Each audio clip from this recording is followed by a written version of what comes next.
Amen. Amen. Pagpalang araw po sa bawat isa. Good afternoon po.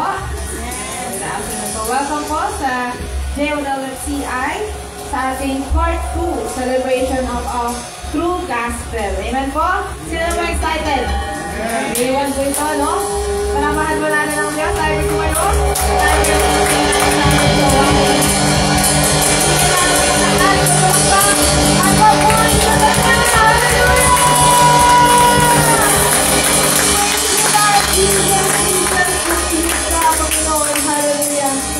Tunay nga na lagi natin isipin, lagi natin ipag-pray na ibigay sa atin yung totoo at tapat sa pagpupuri at paglilingkod sa Kanya. Amen po?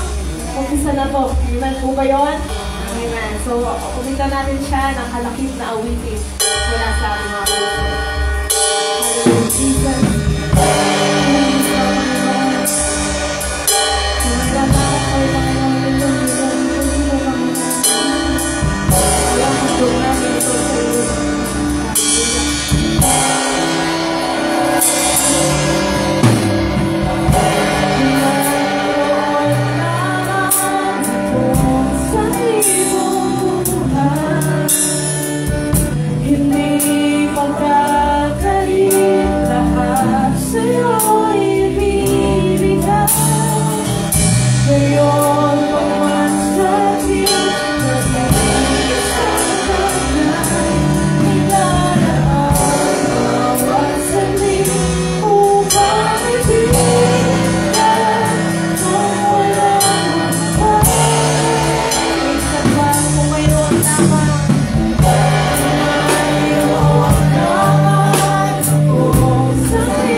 At patuloy tayong aaw sa Kanya. Amen po, papuri.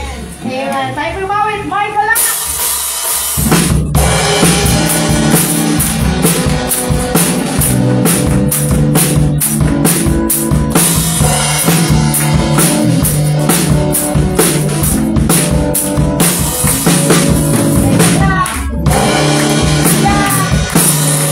Oh,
to it all.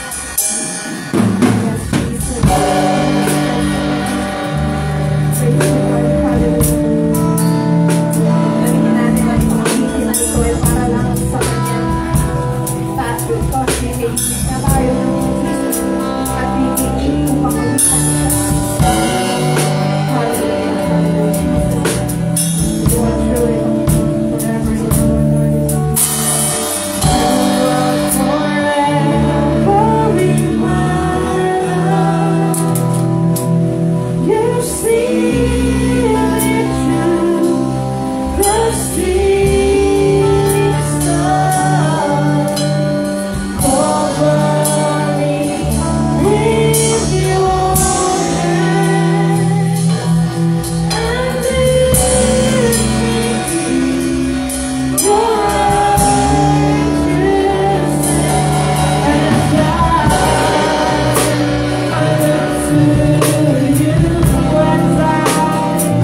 sa harap si Sister Rose for our opening prayer. Tayo manalangin. Dakilang Diyos, ang namin na salamat. Salamat sa Panginoon sa araw na ito, God. Pwede na kumupo kami, Panginoon, sa lugar na ito pang sambahin ka namin o Diyos sa Espiritu sa Pagkahanan. Salamat po, Ama, sa bawat pamilya na ito, Panginoon, sa pag-iingat mo, sa buhay sa inyo, Panginoon. Sa katapatan mo, Panginoon, nabili mo sa amin, Panginoon, sa provisions mo, Ama. Salamat po, Panginoon, sa oras na ito, Ama. Pinagkipon mo kami, Panginoon, na papapulihan ka namin, O Diyos. Ikaw lamang po, Ama, yung maitaas sa lugar na ito, Panginoon, sapagkat ikaw lamang po ang daan, ang katotohanan at ang buhay. Ikaw lamang, Panginoon, ang buhay at ang kasaganahan ito. Salamat po, Ama, sa hapong ito binabalik ko namin ang papuri para nalapagsalamat sa pangalan ni Cristo Jesus. Amen. Amen. Habang may inis natin yung mga labing hawang inaawit ang ikaw at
Okay?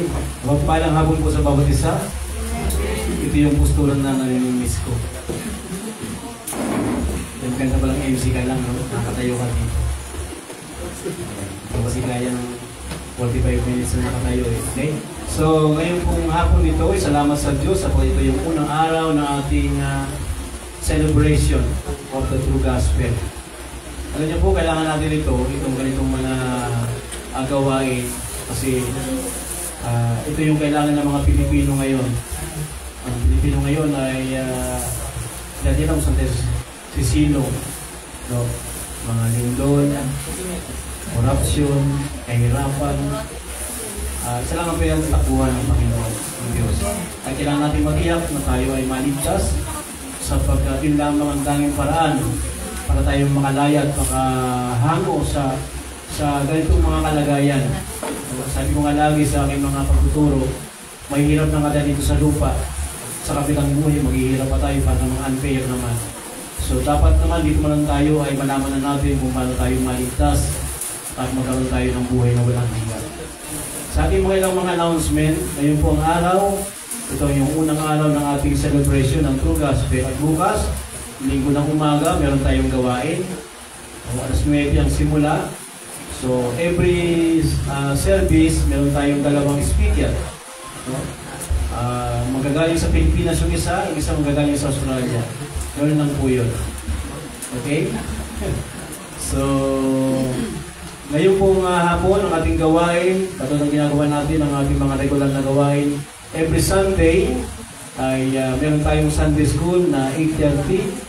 Kaya 7:30 pa lang, nandito na kami para manalangin, mag-pray. Ang tawag po doon ay corporate prayer. Ay palagay no 9:30 naman ay yung ating divine worship. So pwede tayo magsimula ng 10, kung mag-CR naman, mag-CR pa, o kaya inom ng tubig, o kaya hindi pa, nag-aalmusal pa eh. Okay? Mapaalam pa sa akin, nag-aalmusal pa. 5 minutes. Kaya pa lang, no? 5 minutes lang. No? Pero tatanggal din yung kinain pagbalik dito. Kasi 5 minutes lang eh. So, 10.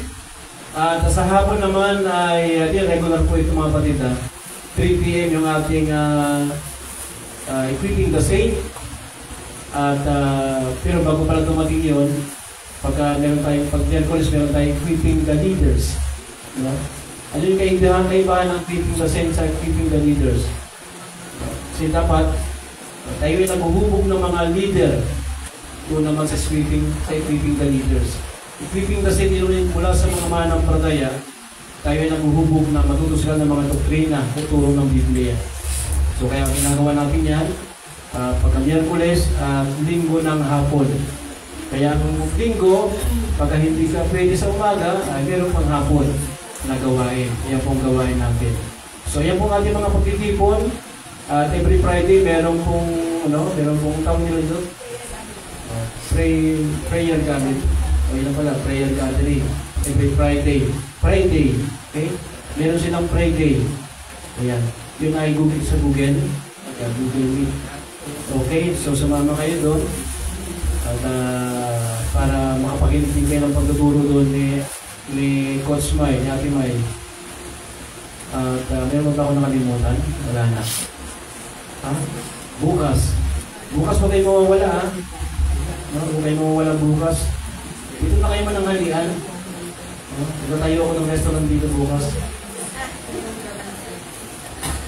Sama-sama tayo dito ha.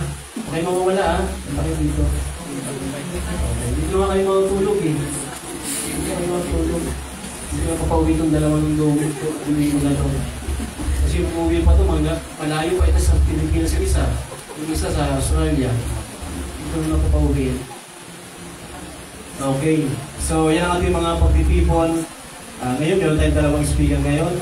Kaya usapin gawain na ito, dalawang speaker mga pakinggan natin. Dahil kung nakaraan, pag hindi tinamaan ang unang araw, yung bisita natin sa pangalawang araw. Pag hindi pa rin tinamaan, tatamaan na kayo sa akin. Kasi mahalaga po yun, kayo makapakinig ng pangangaral ng salita ng Diyos. Dahil ang buhay ngayon, parang saglit lang, parang ayaw na maghihirap ng tao. Meron kami pinuntahan na, meron kami pinagawa kahapon, yung kapitbahay nila, namatay. Hindi namatay yun na? Asma. Namatay. Bata pa yun. Dito naman may kapitbahay kami kanina. Wala nga rin. Expire na rin. Yun naman yun ay nadulas sa CR. May edad na rin. 72 years old. So, madali lang ang buhay. Kaya panahon na para tayo ay magpakasiguro at maglingkod sa Panginoon. Hindi ko po kayo niyatakot. Pero kung natakot kayo, okay na. Nga pala, gusto mong magpakilala sa inyo. Ako po si Pastor Milo Gaputan. Dahil po kasama dito si Pastor Jobing Congreño. At kasama ko si Pastor Doms ngayon. Si future Pastor Gerson Bernas. Kaya future Pastor kasi malapit na yung sabihin. Hindi kabila, malaman tagal pa yung pinataw pa eh. Okay, so meron bang special number ngayon? Meron? Special number? Special yan ha? Sakto lang. Sakto lang? O sige, nahiya tuloy siguro. Sige na, tapos yung kanina. Ayan, isa. Pwede sa Jermian ha? Palakpan natin yung ano. Nakalang siya.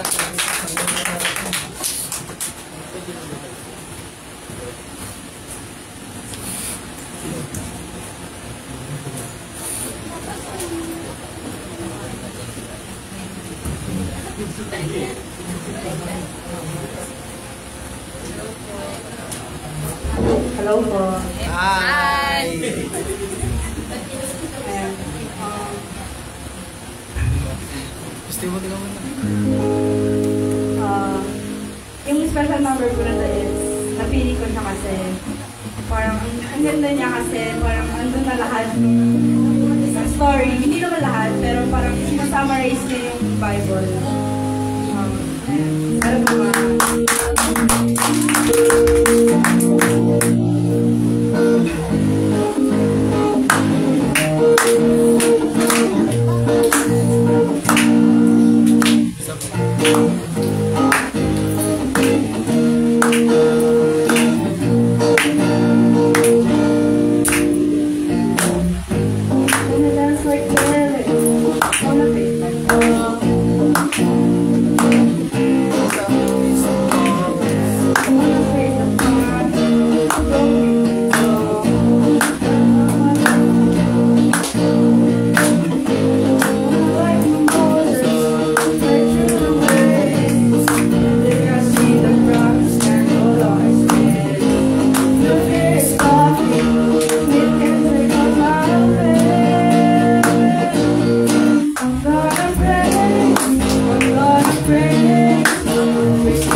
Okay.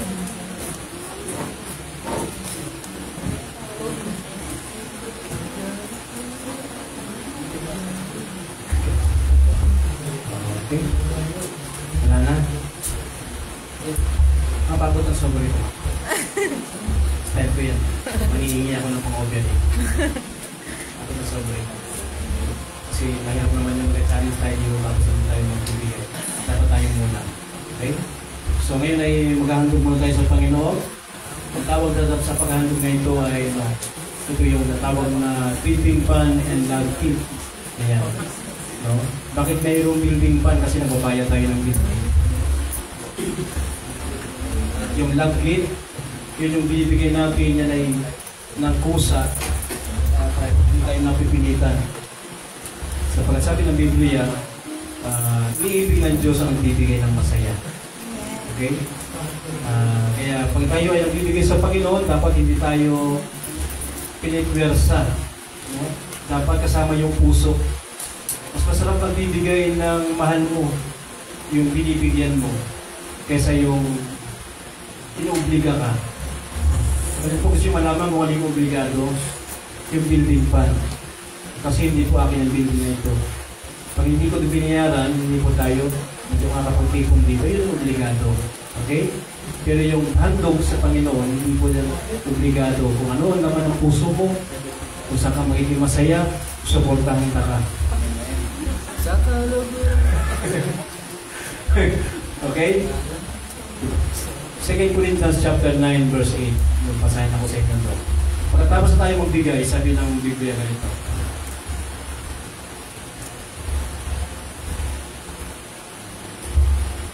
Tagalog. Para hindi natin i-translate pa. Ayan. Maaring gawin ng Diyos, pagkatapos ng 9:7 na, maaring gawin ng Diyos ang lahat, bakit dito putol? Lahat ng biyaya yan. Lahat ng biyaya ay magsasagana sa inyo upang kayo na mayroong laging buong kaya sa... Ano dito ba? Para dito, putol eh. Kaya kayo nang magbasa sa lahat. At maaaring gawin ng Diyos na ang lahat ng biyaya ay magsasagana sa inyo upang kayo na mayroong laging buong kaya sa lahat ay magsipagmagana sa bawat magpupagawa. Ayun naman pala. Pag ikaw ay nagbibigay ng masaya, bibigyan ka ng Diyos ng buong kaya. Sabihin, yung binibigay mo, meron yung kapalit. Kasi ipapahintulot ng Diyos yun na magpalain ka para susunod, meron ka pa rin mabigay. Makapaghandog ka pa rin sa Panginoon. So, kaya yan po ang gawain ng Diyos at tayo ay tinatawag na indulgent church. Ibig sabihin, tumatayo tayo sa ating sariling paa. Wala po tayong Mother Church na sumusuporta sa atin. Wala tayong Amerikano. Meron tayo Australiano. Australiano-Pilipino. Meron tayong Canadian. Canadian. Tulad yung Pilipino. So, ibig sabihin, tumatayo tayo sa sarili namin pa. Kaya be proud na kapag ito ay nakakabayad buwan-buwan, kabilang na rin ito. Ibig sabihin niya, sasabi ko, ang sama ko ng upahan dyan, nag-renta ng building na yan. Isa ako dyan sa sumusuporta na yan. Kaya mo kayong liliban. Sayang kasi, pero mo, babayaran mo ito, nabibigay ka, tapos liliban ka pumunta rito, hindi mo ginagamit, gamitin mo. Okay? Pastor, pumunta ako ng church, mag-pray ako. Sige, huwag ka mag-pray. Walang problema. Huwag lang matulog dito, ha? Itataas na naman yung kuryente natin. Hindi mo mamaya, pagbigay niyo ako mamaya. Mamaya lang naman yun eh, okay? So,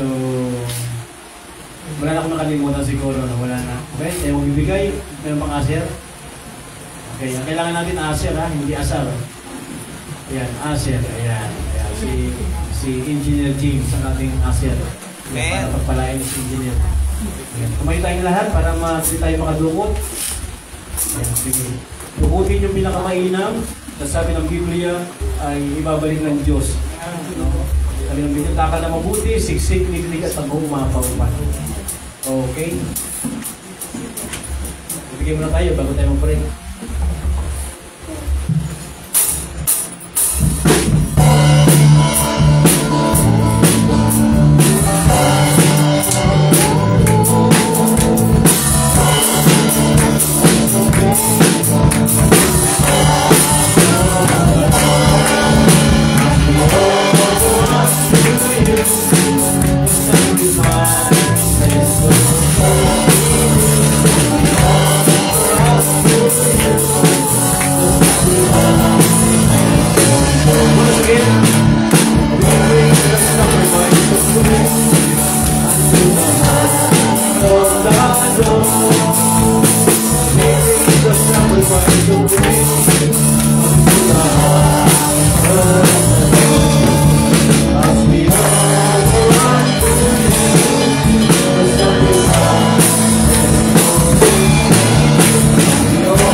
Jason, ang mga kwento. Amen. Sa mga kapili mong kapamilya. Maraming po tayo. Ama, sa pangalan ni Jesus, maraming po salamat, Panginoon. Nagkatipon-tipon po kami, Panginoon, ang sambay at pumigil sa araw. Pagpalaan mo, Panginoon, ang mga ngaral ninyo salita. Tulungan niyo po kami, Panginoon, aming maintindihan, maipamuhay, at maibahagi sa iba ang salita mo, Panginoon, na aming pag-aaral sa amin. Salamat po, Panginoon. In Jesus' name. Amen. Amen. Okay, makaupo na po tayo.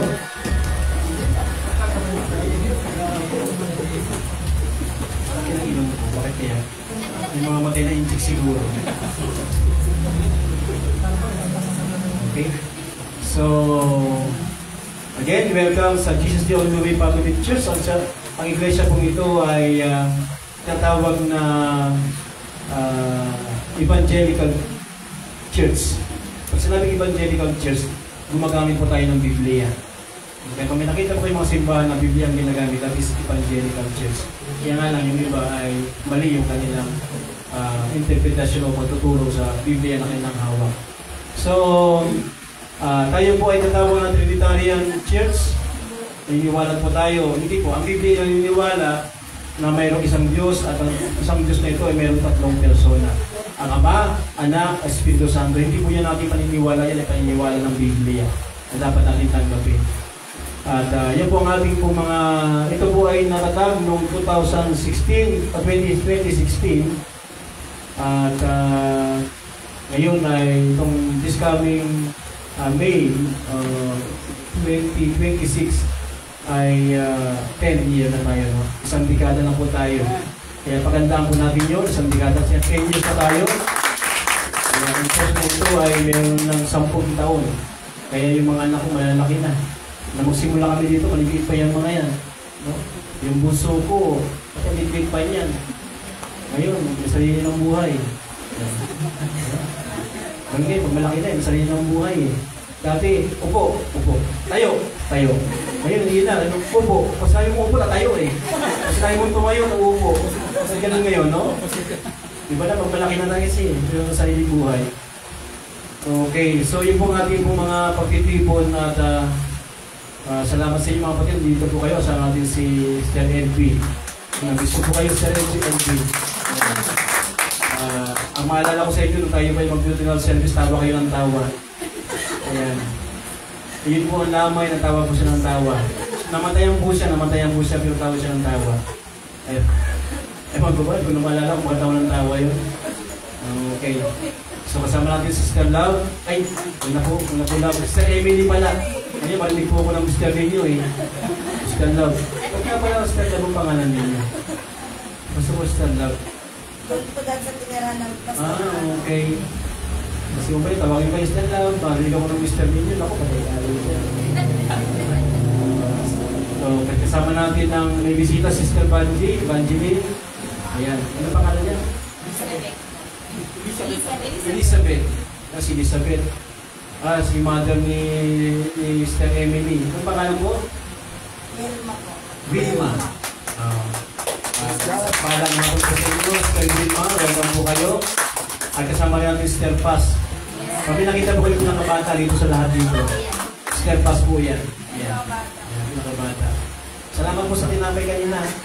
3,000 na pakain ang tinapay po ninyo. Sa Bible yun. Mainit na tinapay. Okay? Salamat po sa inyong pagparito at bukas po ng umaga. Imbitado po ko kayo na pumunta po kayo dito.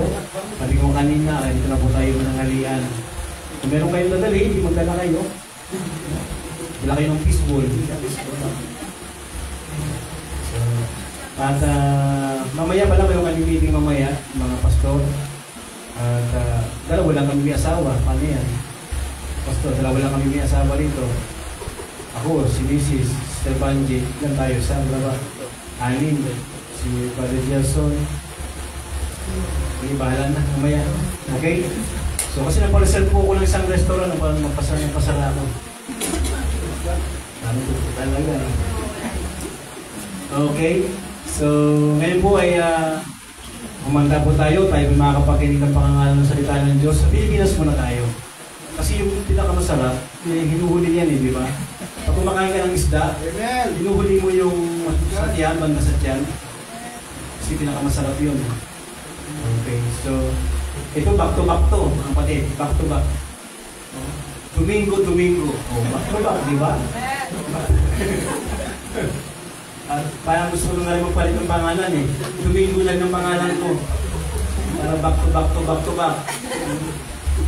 Napansin ko kasi pagka Domingo ang pangalan, huli ng babae. Parang gusto ko magpahabol, no? Hindi po. Kung mahirap maging malungkot tayo, maging masaya lang tayo, okay? Okay. So, pakinggan natin ang tagapagsalita. Siya po ang ating assistant pastor dito sa Quezon City. Siya po ay taga Marilao. Meron na po siyang asawa, pasensya na po kayo. Ha? Hindi na po siya binata. Asawa na po siya. Si Pastor Joby O'Brien niya para natin.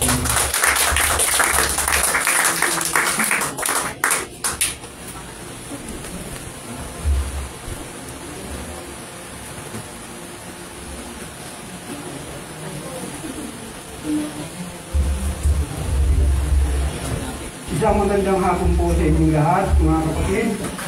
Hallelujah. Ako po ay muling nagagalak dahil napakabuti ng Diyos. Amen. Amen. Napakabuti ng Diyos. Hindi ko maipaliwanag yung kabutihan na ginagawa ng Diyos sa ating buhay. And bagamat minsan din natin maintindihan yung mga nangyayari sa ating buhay. Balit sa dulo pala nung maunawaan mo, plano pala ng Diyos. Amen. Amen. Hallelujah. Kaya kung dumaranas man tayo ng mga pagsubok, don't give up your faith. Amen. Hallelujah. Sapagkat mayroong kong plano ang Diyos sa ating lahat. Amen. Hallelujah. Na hindi natin alam yung mga pagsubok na dinaranas natin o nararanasan natin ay magbibigay pala ng kalakasan sa atin. Yung realidad. Amen? Ayun naman ang realidad nun. Kapag sinubo ka ng Diyos, ibig sabihin, may mga bagay na magbabago sa buhay mo. Amen? At papatatagin ka niya. Doon mo maunawaan yung sinasabi ng Ebanghelyo. Hallelujah. Glory to God. Na ang Diyos, hindi po siya nagpapabaya. Amen. Amen.